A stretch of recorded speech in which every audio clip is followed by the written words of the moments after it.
Hello and welcome to Nana's Crafty Home. My name is Tanya. Today's tutorial is going to show you how to crochet the interlocking arches stitch.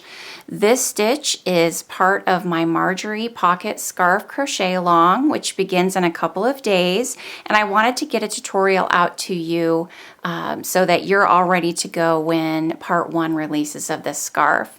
If you want more details about this scarf and the free pattern that's coming up, there's a link below in the description for you so that you can find out all of those details. This stitch has fabulous texture and a really unique look. It almost looks woven. We're just using combinations of double crochets, chains, single crochets, and we're working our double crochets in skipped stitches from the previous row. So when we're working those, we're dropping down into skipped stitches and it creates this really interesting look. For today's tutorial, I'll be using some Lion Brand's Basic Stitch Premium yarn in 2 different colors. I'm working in saffron and garnet to create this really interesting color work. I'm also using a crochet hook size H or a 5.0 millimeter crochet hook. Let's go ahead and get started. This stitch is worked in multiples of 2 plus 5, so I'm going to start out with the foundation chain of 35. 1, 2, 3, 4. For row 1, I'm going to work a double crochet in the 5th chain from the hooks. So 1, 2, 3, 4, and 5.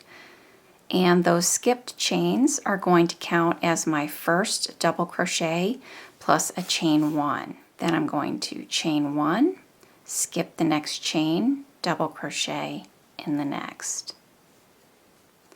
Chain 1, skip the next chain, double crochet in the next.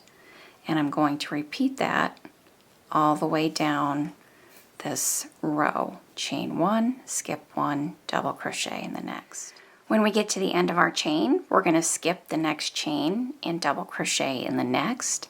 I am not going to finish that double crochet, and I'm going to bring in my second color. And once we've turned for row 2, we're going to chain 1, single crochet in that same stitch at the base of that chain 1. And now I'm going to be working in those skipped chains from the previous row, and I'm going to be working behind that chain 1. So I'm going to work a regular double crochet by yarning over, coming in behind that chain 1, inserting my hook into that skipped chain and completing my double crochet. You can pull the chain 1 down and hold it down if that makes it easier for you to work into that skipped chain. I usually do that, but you can see here that now that double crochet is placed behind that chain 1 in that skipped chain. Then single crochet in the next stitch, and that next stitch is the top of that double crochet post from the previous row. Now we're going to do the same thing again, work a double crochet in that skipped chain from the previous row, working behind that chain 1.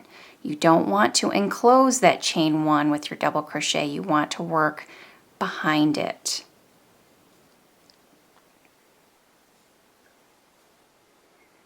And then single crochet in the next stitch. Double crochet in the next skipped chain behind the chain 1, and you can see it's a little awkward. I'm kind of folding my work forward so that I can easily work into that chain. It'll get easier as we continue on down in our pattern. So single crochet in the next stitch, double crochet in the next skipped chain, and we're going to continue that all the way down this row. When we get to the end of that row, we have those skipped chains from the previous row when we first started. So we're going to work a single crochet in that last double crochet post, and now we're going to work a double crochet post behind these skipped chains in that 4th chain here. So it's going to be a little awkward. Just hold that tab or those skipped chains in your fingers and come down to the bottom and work a double crochet. Then we're going to come back up and we're going to skip this chain and we're going to work a single crochet the top of that chain 3, which counted as our first double crochet. And now we're going to turn for row 3.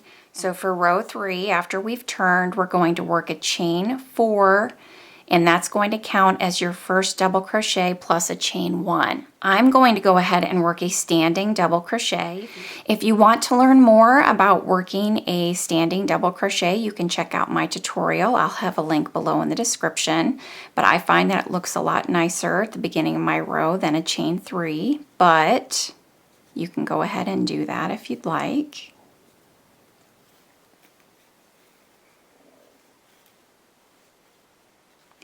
And then I'm going to chain 1, skip the next stitch and double crochet in the next.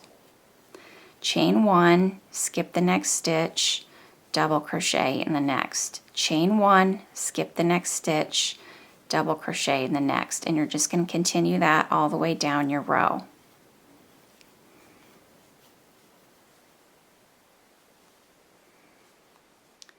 When we get to the end of that row, we're going to skip the next stitch, double crochet in the last stitch. I'm going to change colors. I dropped my first color and left it there, did not fasten off. So I'm just going to pull that back up into my work gently, not pulling, and finish that last double crochet stitch. Turn and chain 1, single crochet in that same stitch.